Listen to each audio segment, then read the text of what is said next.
The opinions and views shared in this podcast are the opinions and views of the host and the host alone. They are not a reflection of his employer or any other organization that the host is a member of. The host does not speak for anyone, only himself. This is the I Am Pitts podcast. Get ready for contact. Yeah, get some. Any available unit. Copy on a shooting. Oscar 37 en route.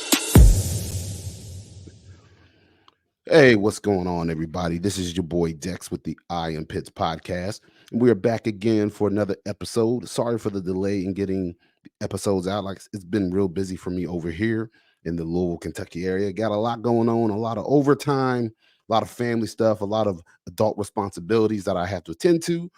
And also, we were going to have a show last week, but we also had a little audio difficulty and some internet issues, which, as you know, in the podcast game, it happens, man. But I'm thankful because we got to redo this interview because, man, I really want to give these guys product, the best show I can give them so that we can get people the help that they need. And so I'm excited to have on the podcast again to redo the interview. It's my buddy from the Army, Nikhil Kumra, and his buddy, and everyone has buddy, his brother, Ajay, or as I call them, the Kumras, because that's why I named this episode, Dexter and the Kumras Go to White Castle. I know y'all remember that movie from the 2000s, but let me go ahead and bring them on. My boy Nikhil, what up, man? Hey, what's up, man? When we actually going to White Castle? Man, these days it does not sit too well in the stomach. It never has sat well in the stomach. I say the magic thing about White Castles, they smell the same going in as they coming out. So. That's what makes it fun. Don't be around anybody when they've been eating White Castles, man. So good to have you back. We're gonna go ahead and bring on his brother, Ajay. What up, man? What's up, Dex? Thanks for having us. No problem. Y'all are some handsome looking devils. Look at you two. Of course. Too bad, Just delicious, man. We're trying to be like you. Oh, you gotta get the skin a little darker, but I know some places. I'm trying, man. I'm trying. Man, I appreciate both of you coming back to do the show. Super excited because, like I said, we had issues last time, but it was such a shame because it was such a good show. It was just flowing so good. But regardless, we got the issues fixed, man, and we're gonna do this again. So, for people that don't know, me and Nikhil served together about 18 years ago in the United States Army as part of the 10th Mountain Division, Alpha Company 214 Infantry, man. So we deployed together at Iraq in 2004, and he had been in the military for about how many years were you in, Nikhil? About 17. 17 years total. And yeah. Ajay served as well, and also a veteran of the U.S. Army. And you were in what, Psych Ops, correct?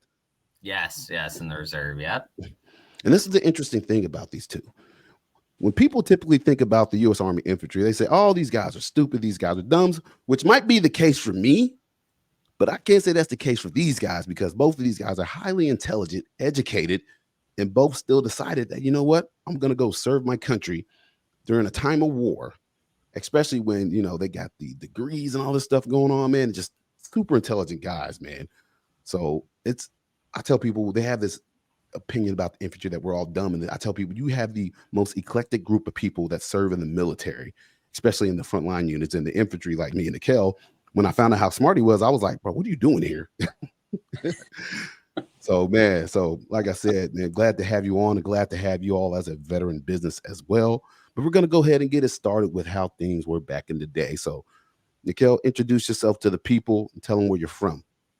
Hey, so I'm Nikhil. I'm originally from Chicago. Like Dex said, served in the 10th Mountain Division with them. We did a few tours and, got out.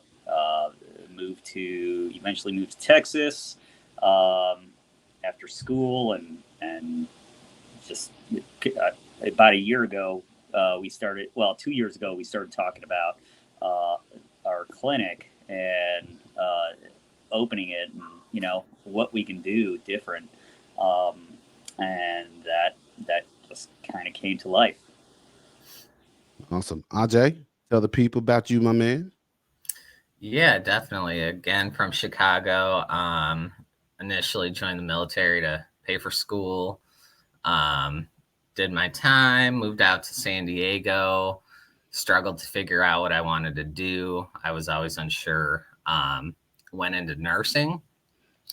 After that, I fell into psych. It wasn't the plan, definitely. It was to do the ICU and CRNA track, anesthesia track. But 2018 was a hard time finding a ICU position. So all that was open was psych, and I fell in love with it. So I started in child psych, and then after a while, moved around jobs, did a couple contracts in Texas, down at the border with DHS, and then went to NP school. And in between, worked at a ketamine clinic, one local to San Diego. Now, can you tell the people what NP school is?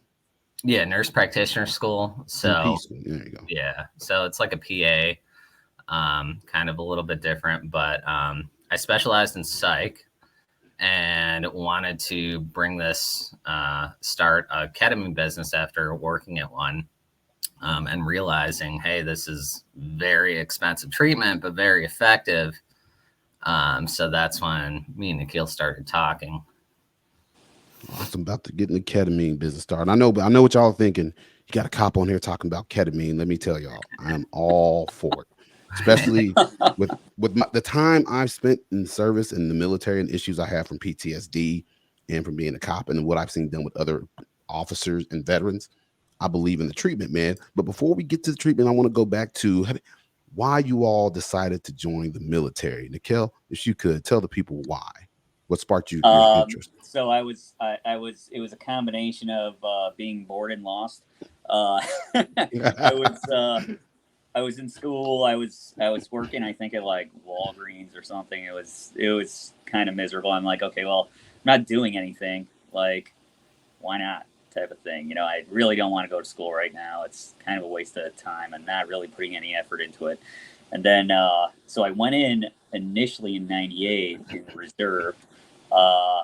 Went to Jackson for basic, which was interesting. And then right after 9/11, I went active, changed my MOS to 11 Bravo, and they had me redo basic and the whole OSIT, right? So I went to Benning for basic. So been to basic a couple times, been to MEP several times. And, it's been fun. So half my career has been either in basic or MEPs.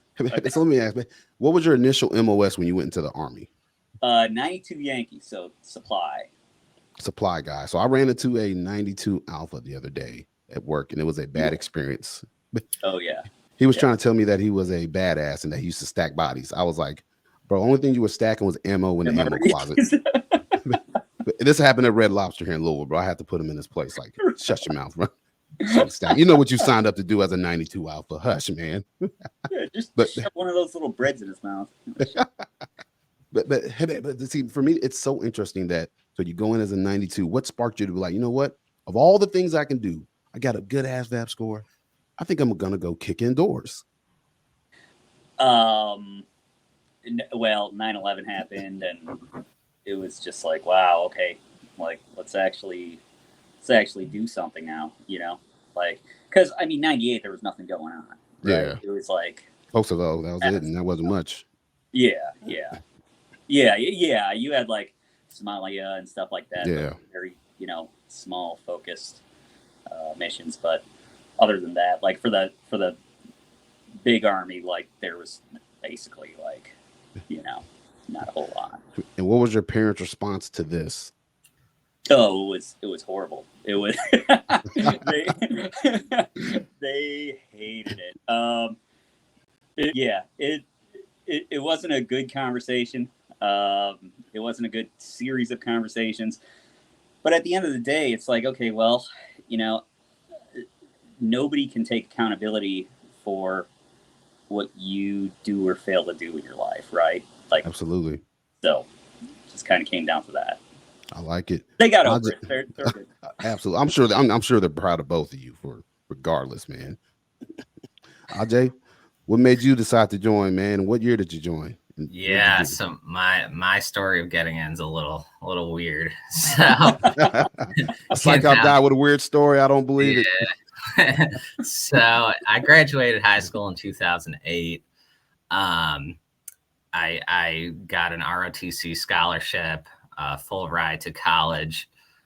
This was 2008, so we're well into the war. I think Nikhil was deployed already a couple times, and our parents were dead against the army, right? Joining the army. So I ended up not taking that ROTC scholarship. I got went to college, um, got caught up in partying and didn't do anything. And at that time, Nikhil was, I think, a recruiter. He was doing the recruiting thing. So he talked to me about it, and that was like what, August or July of 2009. And then, we're trying to find a job. Like, I didn't know what I wanted to do. I never knew what I wanted to do. So, and Just then wanted to it's party. let's say, yeah, I know, I wanted to party, 19-year-old kid, stupid. But, and then it's funny because they met, PSYOP came up. And then it's funny that the movie, the Men Who Stare at Goats came out. I Yeah, don't know if you guys remember that. I remember that with George I thought it was Clooney. hilarious. Yeah. Awesome movie. Kind of, alluded to PSYOP a little bit. So 19-year-old kid, I'm like, yeah, let's do that. So that's how I got in. Went into the reserves, got my GI Bill to pay for school, and went from there. Man, so let me ask you, with you going in the psyops, Hmm. what was it about psyops that really brought you in there? I guess because it was, really a really small MOS. Um, not, I guess not a lot of people went into that. It's known for, being a little secretive and not, people don't really know what they do. And, speaker monkeys, they call them, I guess, but Speaker monkeys. yeah. So, Yeah. um, Now, with your history, you partying and not really having a direction in your life. Were your yeah. parents a little happier with you? At least, hey, at least he's doing something. He's going somewhere and doing something positive. Or were they Oh no, still? they were just their scope of view is like that. It's like, oh, the war, you're gonna die. Everyone's gonna die. So, like, Well, they were right. Some of us did, yeah, unfortunately. yeah.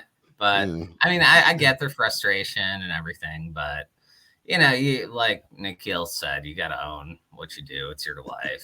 So absolutely, man. So, Nikhil, back to you. During your time in service, are there any incidents for you during your deployments that were memorable that stuck with you that kind of bother you or still haunt you to this day? Hmm. Yeah, I mean, in terms of bothering, yeah, yeah. I mean, I think any anybody I knew who got hurt, that was, really something that kind of always, it's kind of weird. It's one of those things where, you know, even after 18 years, you remember exactly, where you were, what you were doing, all that stuff. So yeah, I mean, there were a handful of things, but it it is what it is, I guess. With that, Yeah, it's the survivor guilt. The survivor's guilt is real, man. yeah, When we see good men and people that we know that we serve with that are no longer here, yeah, you just look and think to yourself, "How am I this lucky and still here?" And these guys are gone. Guys that are like way better soldiers and people than me that knew their crap. That they're just no longer on this earth, and it's just like, man, not like I said, a lot of it still haunts me personally too. But like I said, yeah, you just kind of deal with it and move on. But like I said, it does leave those scars in the brain and the mind, which is why I wanted to have you on to figure out a way how we all work through that with veterans and cops.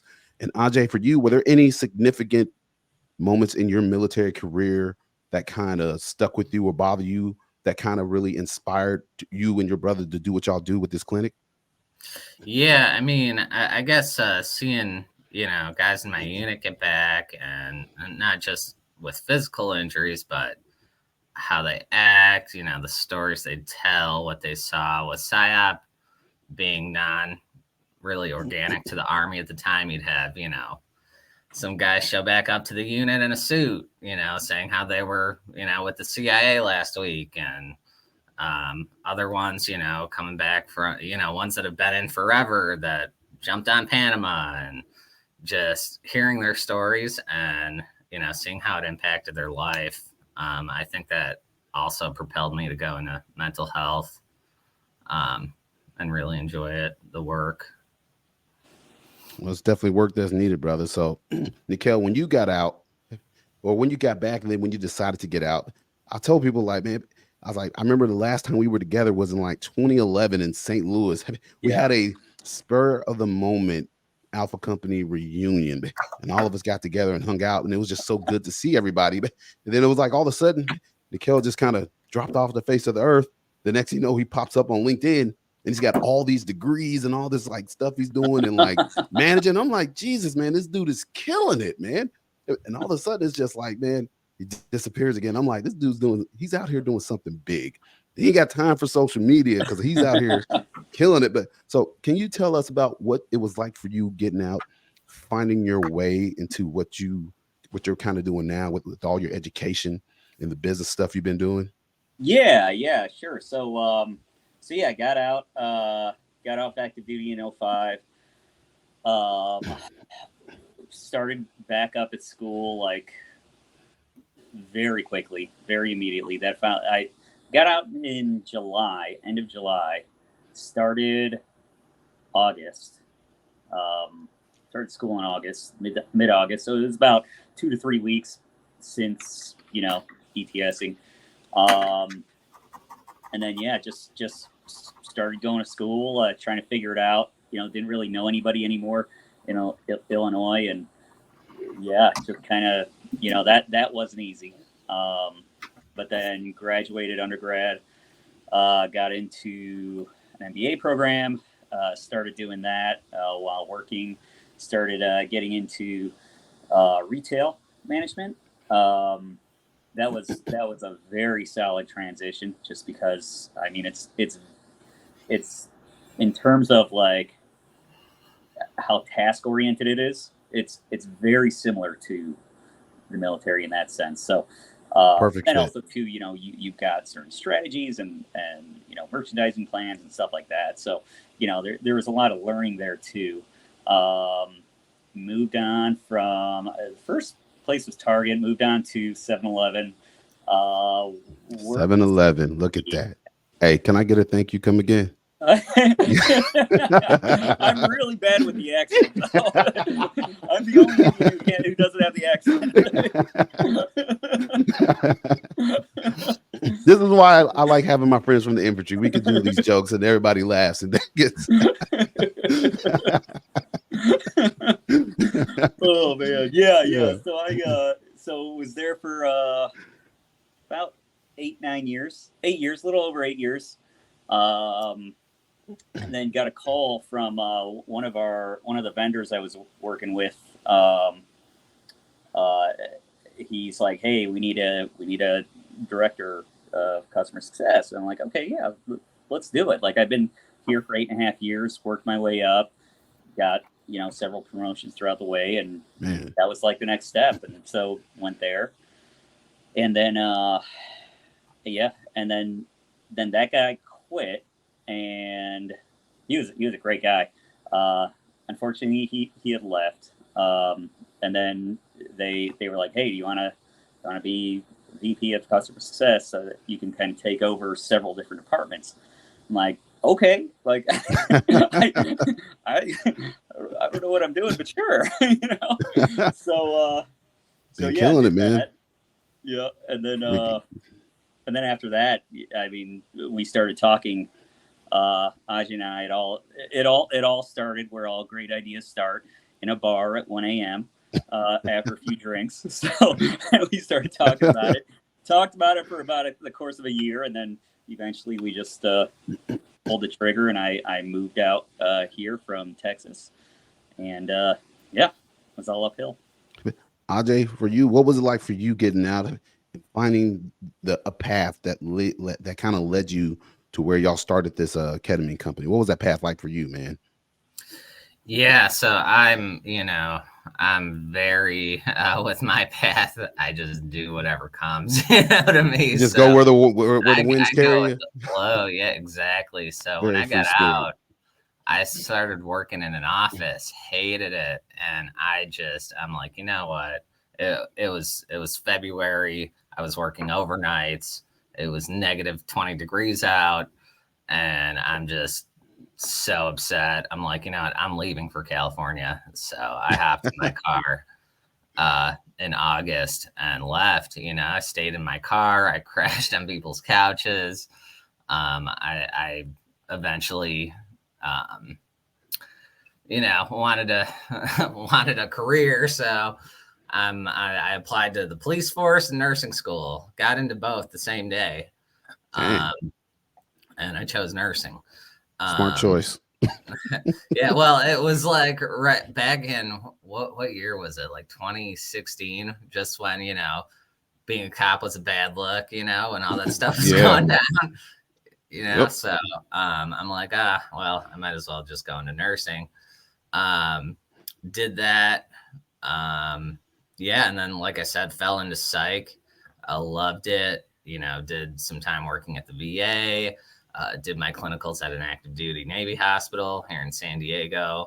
Ended up loving it. I thought I would hate psych, and that was my path. So, and then eventually, came across this whole area called psychedelic medicine, where they're studying, these hallucinogens like psilocybin, MDMA, LSD, and then really started studying that sort of stuff, see what they're doing with it.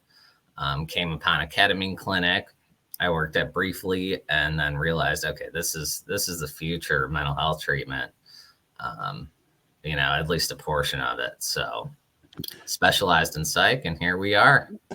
Man. So you get out and you find this path, and then you get introduced to what people say the drug world. And I just love this the stigma of how bad and evil drugs are, which yes, to a degree, drugs are Yeah. bad. Okay. But I said in a controlled setting, I said I used to be very big, especially as a cop, against any when I was a rookie cop in 2010. I don't care what kind of drugs it was. You're a bad person. You're going Yeah. down. I'm taking you to jail. But as I've gotten older and I've seen research and stuff that started coming out, and I started looking at stuff, I was like, man, maybe this stuff isn't bad. But I just find it crazy that even as a cop or veteran, well, no, you can't have CBD, you can't have ketamine, you can't use these things. But feel free to drink yourself to death and pound your liver into submission every night and then beat your kids. You know, so man, the Exactly. stigma with drugs, like with chemical drugs being tested to me in this country all these years later, it's still there. So when you were getting in, starting to research this, what was the first thought in your mind of going up against all the stigma, trying to take away these negative stigmas with drugs, certain drugs that help people heal from PTSD and mental problems?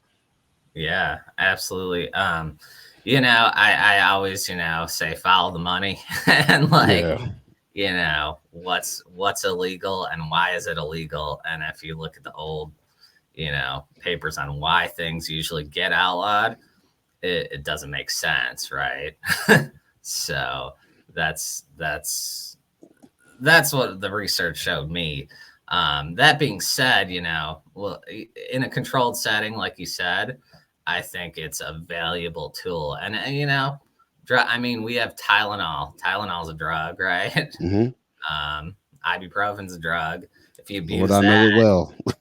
exactly, we all know it well. But if you abuse that, that's dangerous too. I think that the research and well, the laws prevented the research for a very long time, and now that veterans groups are active with it, people are listening more. I mean, what they're doing in Kentucky, putting millions of dollars towards substance abuse research and ibogaine, is amazing. So I No, think let we're me gonna. ask, what was it about with all the different drugs that are out there that can be used to kind of help with therapy? What was it about ketamine for you that drew you to ketamine as this is the one we're going to use for the most part? Yeah, so I mean, right now, ketamine is considered the only legal psychedelic, right? It's a dissociative, and the safety profile is great. It's been used for 100 years, or close to 100 years, since the 70s, I think. Um, in the OR, in ambulances. I'm sure you talked to a bunch of paramedics and EMS through your career, and Oh yeah. have seen ketamine get shot into a patient. Um, but yeah, it's very safe. And what they're finding is, in the right setting, the right with the right mindset, and the right therapy to go along with it, it sort of expedites the therapy. Right, the therapy is the real treatment, no matter what. And the drugs are a tool Mhm. to help Man. that. So And we know, like any tool, people say, like, guns are evil. I'm like, well, guns aren't necessarily evil. It's a guns tool. are a It tool. depends on it depends on whose hands it is. Just like a brick. Exactly. I can take a brick and I can build some houses with it. Or I can take a brick and smash somebody with the face in it. Doesn't mean the brick's evil. It's just the person behind the brick.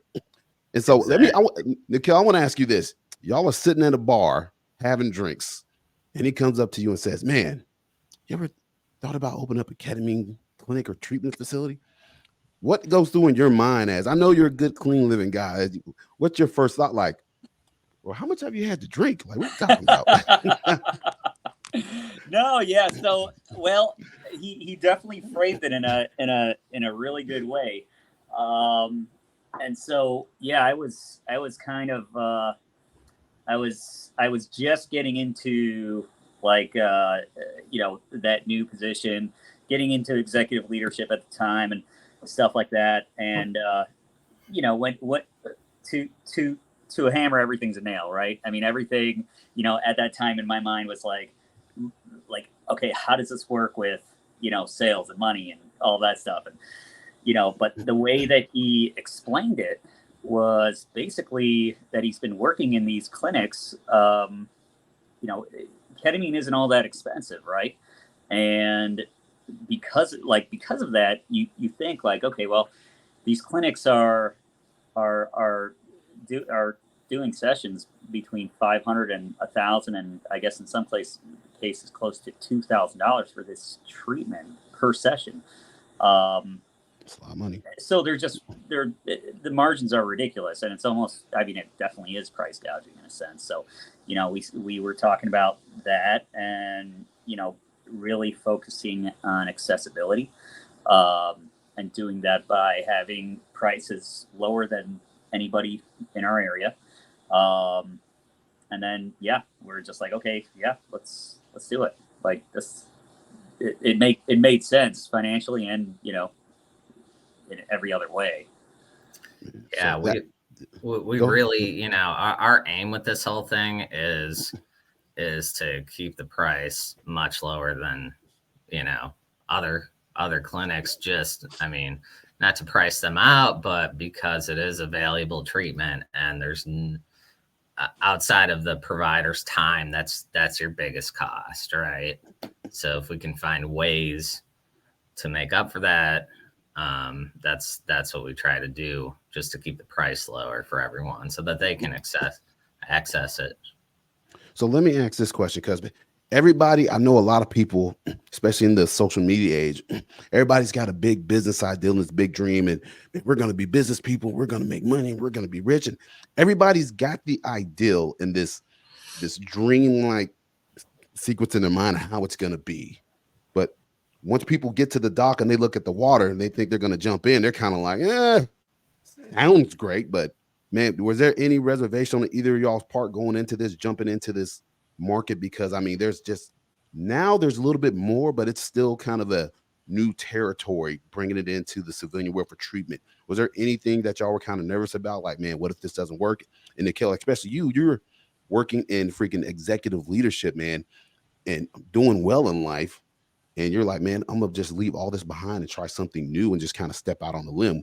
Would you have it? Was there anything nervous that was scaring you? Like, man, what if this doesn't work? Or So, yeah, I mean, not I wouldn't say reservations by any stretch. However, in a career path like that, like my past life, basically everything is risk aversion, right? How do you minimize risk on everything? So, it was kind of a leap, and in a sense, a leap of faith, but also too, I know Ajay's really good at what he does. I know my background. We figured it out. I kind of went into this, with you don't know what you don't know type of thing, right? Mindset, and it's been a lot of learning for me in that sense. But other than that, I mean, it's been great. I wouldn't say any kind of reservations, but definitely just the natural, nerve wracking aspects of, going out on your own and starting a business and starting a business that has such a high dollar investment to it, and saying, okay, well, we need to break even. We need to make it up. How are we going to do this? And then you're awake, at 1 o'clock and 3 o'clock and 4 o'clock and 5 o'clock. It pops in your head. But at the end of the day, I mean, things now are finally, done, solidified. We're getting our operations solid. So yeah, it's just solid now. So let me ask you, Ajay. I don't think you had any reservations. I could tell, like, just your person, like you were like, bro, I'm all in. We're doing this. It's gonna work. We're gonna make it work, no matter what. Yeah, no, I had some reservations. Did So, you? oh, absolutely. So, I mean, I had been working 5 years as a nurse. I made my way into these higher paying contracts at the director level. And I'm like, do I give up a $200,000 a year job, cushy job, and do this? And so, but I'm like, screw it, let's do it. Yeah, we both, yeah, exactly. We both kind of lost the same thing that. Yeah. So that, but you don't know what you don't know, and you go in and you realize that entrepreneurship is completely different than everything else. It's different than, being a nurse. It's different than being a piece of a company. So you kind of have to, and I think it's good to learn from the bottom up always, so that's, we just take one day at a time and handle one problem at a time, but there's problems every day that we have to fix. Oh, I guarantee it. Somebody's got to do it, brother. I'm glad it's y'all doing it because I trust y'all, man. I mean, so you get the business. When does the business actually open up? When did y'all actually open it?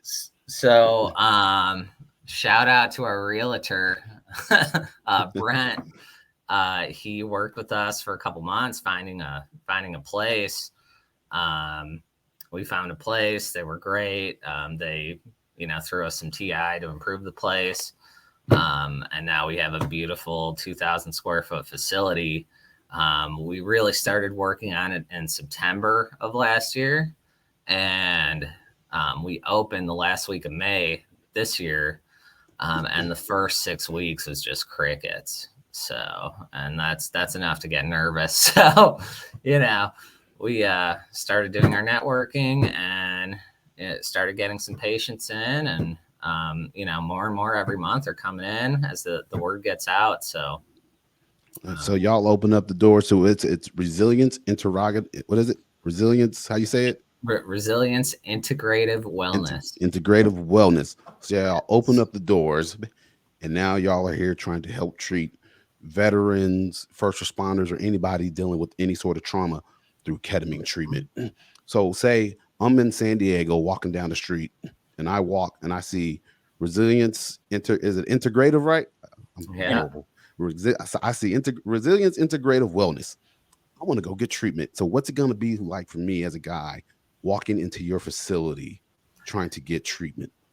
Absolutely. So most of our patients they'll send us a form online, and we'll call them, or they'll call us.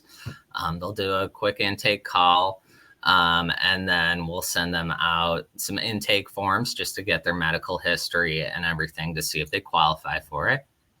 Our provider, our anesthesia provider, will call them, do a quick phone interview, and we'll set up a time for them to come in and get their treatment, and let them know the conditions. They can't eat for 4 hours. They, whatever meds they have to stop or keep taking, let them know. And to have a ride, you can't drive afterwards. So after that call, we schedule them to come in. Everybody has loved the place so far. It's very non-clinical and how it's set up. So it doesn't look like a hospital. The last place a person wants to be is in the hospital, right? But you're in a comfy chair with nice Bose headphones, listening to calming music, and they come in and get their treatment, and it's been great so far. The reviews have been great. Gotcha, man. So, as somebody that's never done any, well, I'm not gonna say I've never done any hardcore drugs. I did my drugs legally. To everybody listening, when I got hurt in Iraq and I got that first dose of morphine, my God, I was being held in the arms of God Himself. It was phenomenal. Nothing better than that pain going away and being eased, man. But so, what can somebody expect that's never had any sort of psychedelic, man? Because we all seen the movies, and everybody has their belief of what it looks like and what it's like going on a trip, and I'm sure it's different for everybody. But what do you all see from a lot of the people that are going through this treatment for the first time? Yeah, I think it kind of like that description of morphine you gave, but without the addictive side effects, like that, where you'll get this dissociation. That's the hallucinogenic part. You may see visuals, but it's highly subjective, and it's different from both person to person and from treatment to treatment. So your first treatment will feel different than your third treatment. And that has to do with, your mindset going in, what issues you want to address. You might think of certain things, and it changes the trip completely. That's why we really recommend that you do it with a therapist to help process all the issues that come up, especially with things, PTSD, or war trauma. Those issues, they might come to the surface, and you need to have someone there to help you process it. So, the drug's a tool again, and it just helps everything come to the surface. Absolutely. So we're going to kind of get down into the medical clinical of how the ketamine works, because I've done a little bit of research, but I want you to break it down for dummies like me and other dummies that might be listening to my podcast that are just like me, that ain't very smart. So I know it. They said it kind of rewires the brain's pathways. Could you kind of tell us how it really works in the mind with kind of trying to heal the trauma inside the brain? I mean, I can give you like a short and quick of it. So Yeah, it's an NMDA antagonist. It basically hits different neurotransmitters and receptors in your brain than, say, an antidepressant does.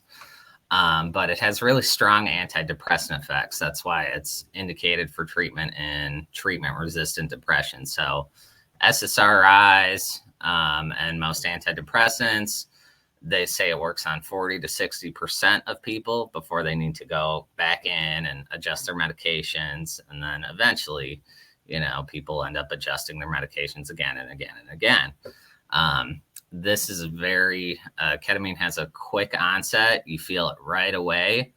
Most patients walk out going, with their face like this, and then they're all happy walking out, But those, the important thing is how long it lasts, right? So with repeated treatment, it's been shown to increase neuroplasticity, rewire connections in your brain. A lot of studies show that, or a lot of imaging shows that people with depression or PTSD, certain areas of their brain aren't firing off, and ketamine helps with that. It helps rewire it, make those parts more active again. So that is freaking amazing. So how long have y'all been open now? Since the last week of May, so we're coming up on 4 months. 4 months. So 4 months y'all have been open. How many clients have y'all built since then? Like, I'd say like we've had what 30 to 50 come through. Yeah, about closer to 50 uh, so far. So yeah, it's been steadily growing as the word goes out. The biggest hurdle right now is the word going out, and Marketing. you know how difficult it is oh having yes, a podcast with just SEO and social media and all that. It's so flooded that it's it's like everywhere, man. just That put your face out. that combined with there's a ketamine shortage right now.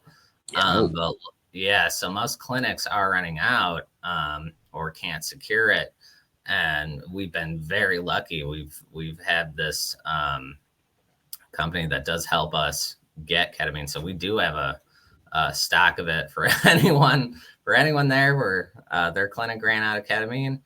Call us, talk to us.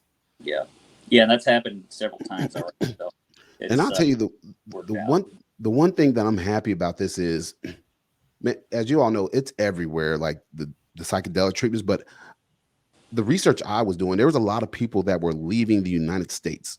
They're going to like Mexico, and they're going out in the woods or in the jungle. They're doing it's some gnarly stuff, bro. From the Yeah. interviews I heard, they're like half naked out in the Mexican jungle taking ketamine, and they're just having this crazy trip, yo. And I'm just like, to me, that doesn't sound safe. Being in a foreign country with people I don't really know and trust, but with you all, that the fact that this is in the United States in a safer area. That makes me feel a little bit more comfortable telling people, hey, if you need treatment, go here.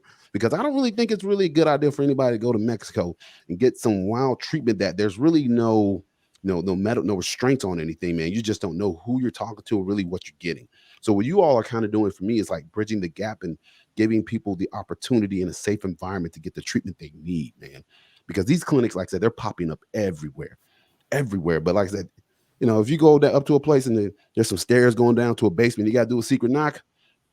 I'm not so sure I'd be willing. So we'll be willing to go get treatment at that place, man. But you all are a professional and approved company, which is pretty cool, man. Now, what were the hurdles like for you getting all the like the what's it called? Not the rights, but the permissions from the government and all that. License. How was that? How was that for y'all?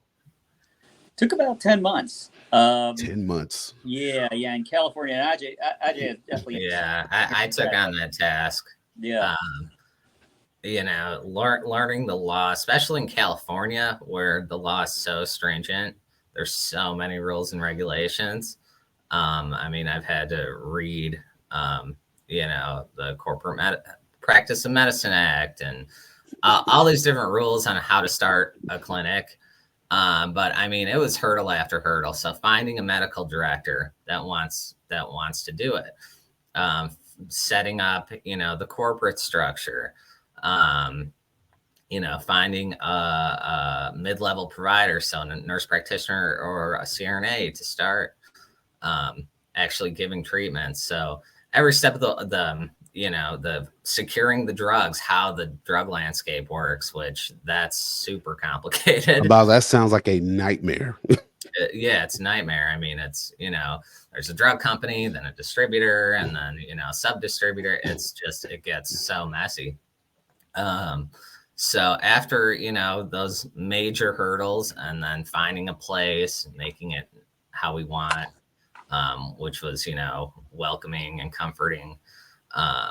We've just had, issue after issue, but, we just take care of it. And, now we're open. We've come a long way. And now it's just getting the word out, letting people know, hey, we do have ketamine. We do have professional providers. No, it's not a horse tranquilizer. Really educating people on it. Man, how hard do you think it's going to be to continue to educate people and to get over that stigma and people thinking that this is just a way for people to go get high and have fun, man? Because that stigma, it's so hard to get over it.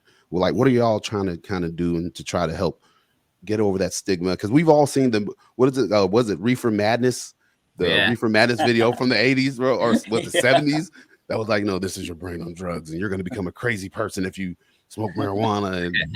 And so, like, getting over the stigma is so hard, man. What are y'all doing to really kind of push past Yeah. that? But like, man, we got to move forward. I think that veterans organizations are doing a great job at promoting this. And it's been shown to be effective in veterans. What we'd like to do is get hooked up with some local veterans organizations, and even, offer some free treatments to those that, can't afford it at all. And just to, one, help the veteran community, and two, show everyone, hey, we're here. We have, we know what we're doing, and yeah. Man, so let me ask you all, me being that I'm a cop, how hard do you think it's going to be to try to get this stigma gone so that law enforcement officers can try to possibly get some of this treatment? Because I tell everybody this, man, if there's one group of people that is stingy and does not like change, it is cops. Because when I was on social media and I was telling people, man, I don't really think weed's that big of a deal anymore.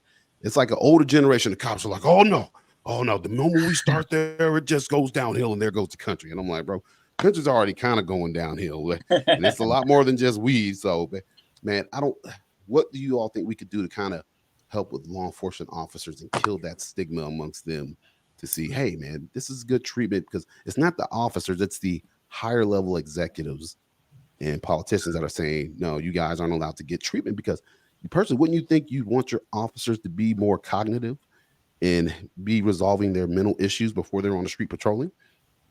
Yeah, definitely. I think that, I mean, I don't know how to do that with psilocybin or MDMA, because those are still class 1, class 1s or scheduled 1. But I think that as legislation changes, the stigma is going to change as it becomes more accepted. I think that, police now I'm not sure if they can get treated. I mean, how the treatment works for them, and, with their department looking down on it or Absolutely not. whatever. But, I mean, if they're on an antidepressant, how is that any drug's a drug, right? It's a tool again. So them coming into a medical clinic, I mean, with, and leaving with a doctor's note, I don't know. I don't think that would be like a big deal, but again, that's at the executive level.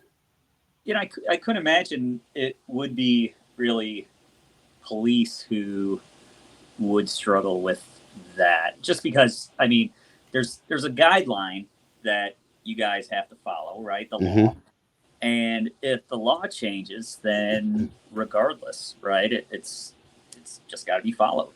But the problem does lie with, like Ajay said, following the money and everything. There's other, political and business forces at play with pharmaceutical companies and traditional drugs that are, well, just traditionally used, right, versus this new treatment. So yeah, and right now, really, I mean, the laws, if you think about it, they really kind of cause more harm than good at this point in their current fashion. For instance, like psilocybin, right? You do have a lot of they're growing in studies that show positive effects with psilocybin itself.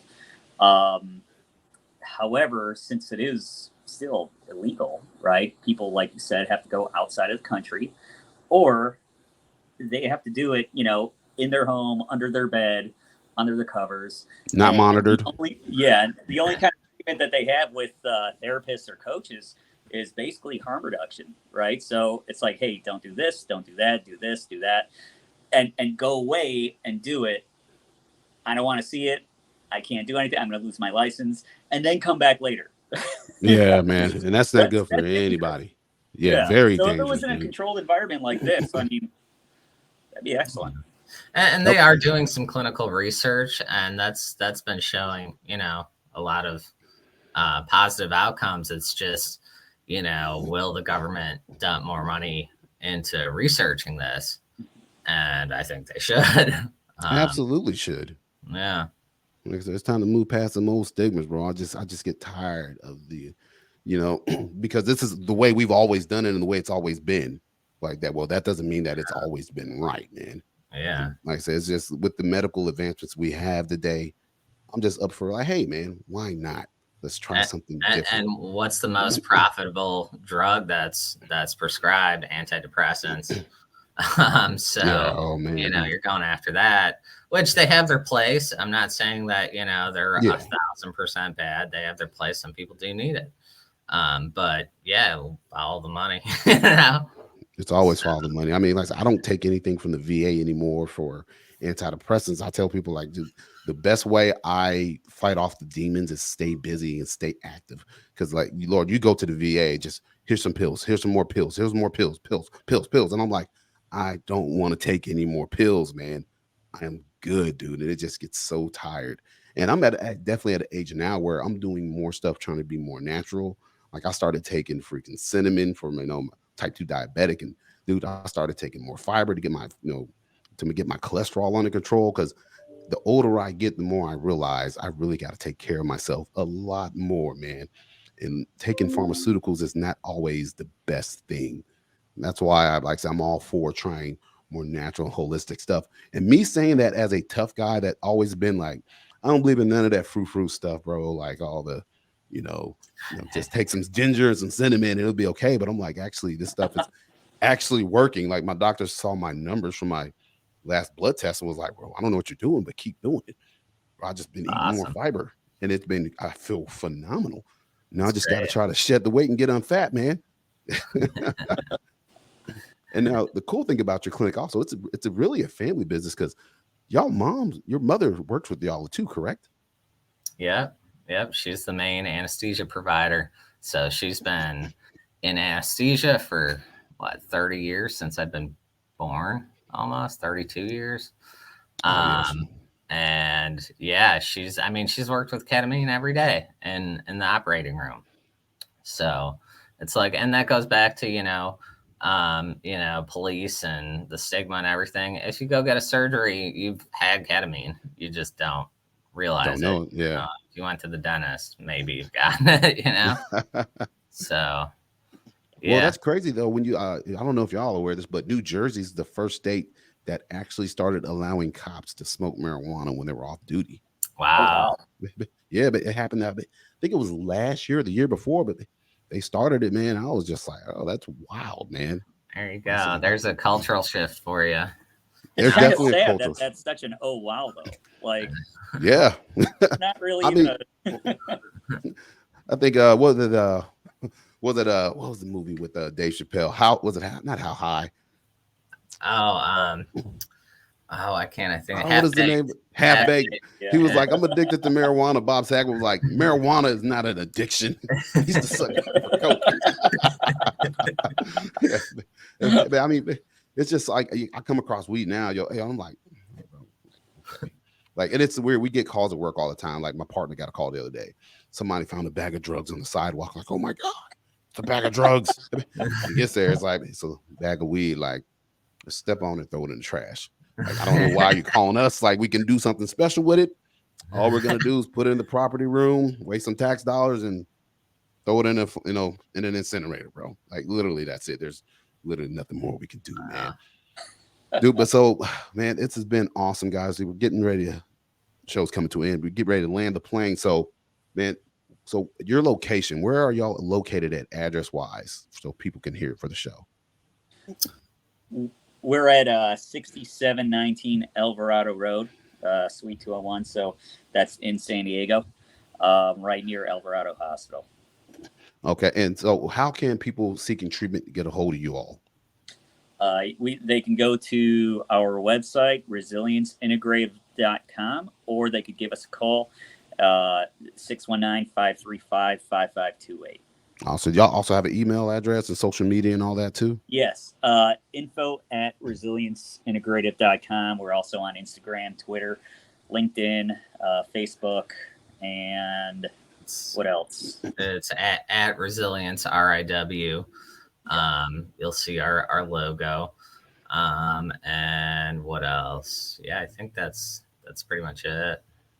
Hey, man, so when y'all go in there and they're listening to music, do y'all got like the flute music playing and all that, and like the Oh sounds yeah. of like birds chirping, tweet, tweet, Oh tweet, yeah. tweet, like the sounds of a gentle waterfall putting you at ease. That's a daily thing. We're so calm here. I don't even want the treatment. I just want to sit in the lobby for real. Like, I just want to sit in the lobby and relax, man. You can take a nap on the couch. You're good. There we go. It sounds nice, man. Like I say, if y'all get a real waterfall in there, I'm That's down. happening. That's Definitely next coming. step. Is it? There you go. You can't be a successful, wellness business without a waterfall, bro. No. Exactly.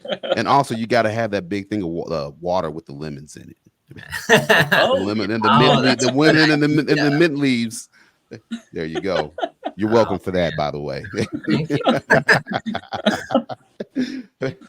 Man, so definitely, man. Definitely, if anybody's listening and you are hoping to seek some treatment and get better from the PTSD and the trauma, because like I said, man, we got a lot of trauma in life, dude. People that serve on the front line, you're gonna have trauma, and there are other options for you. Like I said, I know for those of us in law enforcement right now, our options are kind of limited, especially with policy. We're not allowed to partake of this stuff, which is unfortunate.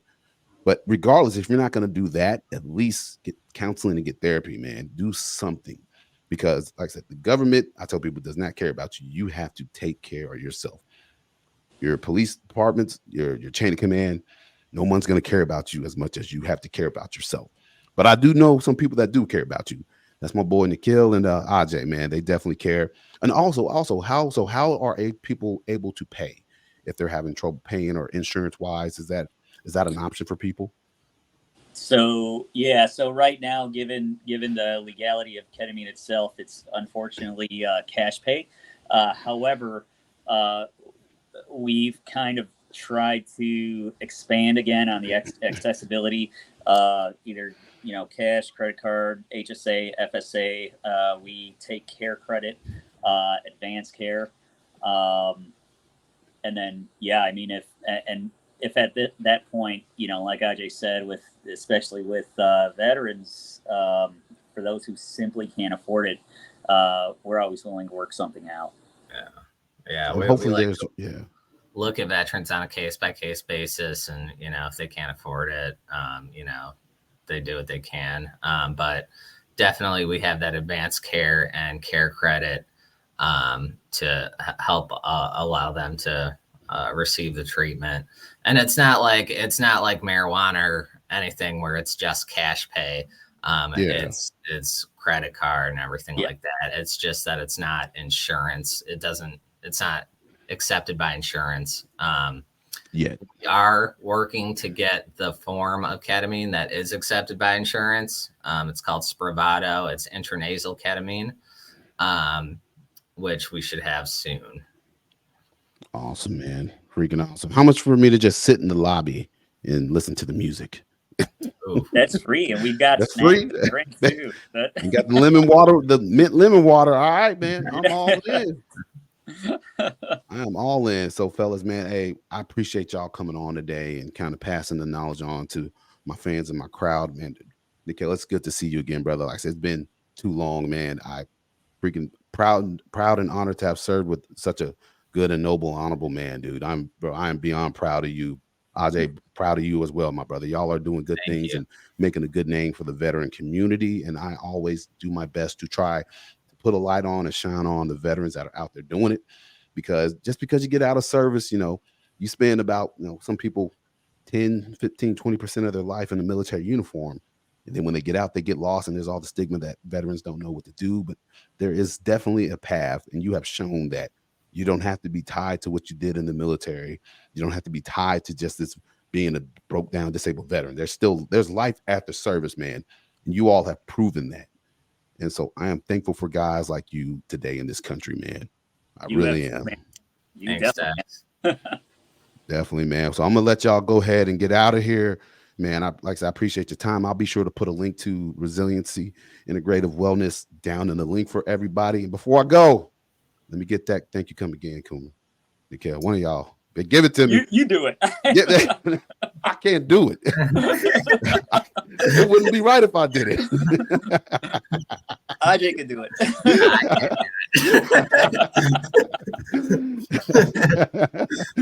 Man, fellas, I appreciate y'all, man. All right. Y'all take it easy, man. And I'll definitely I'll be in touch with y'all soon, okay? Awesome. All right, Sounds good. thanks, Man. Doug. Take All care. right, man. Have a Great good talking one. to you.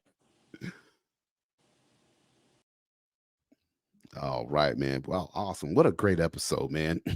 Freaking awesome. And it's just so good to see people that you serve with just doing great things, dude. It's freaking makes me so proud of just, man, proud to be a part with those guys with the 10th Mountain Division, Alpha Company 214, still out there doing big things, man, and making a difference in the world. People try to say we didn't really make a difference in Iraq, and maybe we did or did not, but man, I know these guys, we might not have made a difference in some of the Iraqis' lives, but they definitely made a difference in my life as an individual and as a person, man. So it's just always good to see that. And it's good to see people trying to help veterans that are struggling and first responders in an alternative way to what we have going now. Because we know as tough guys, as alpha males, we all know that there's one thing we all do when things get tough. We go to the bar and we drink. Lord knows I have gone to the bar and I'm drinking my weight in bourbon and everything else, man. And you know what? There's nothing good that really comes from it.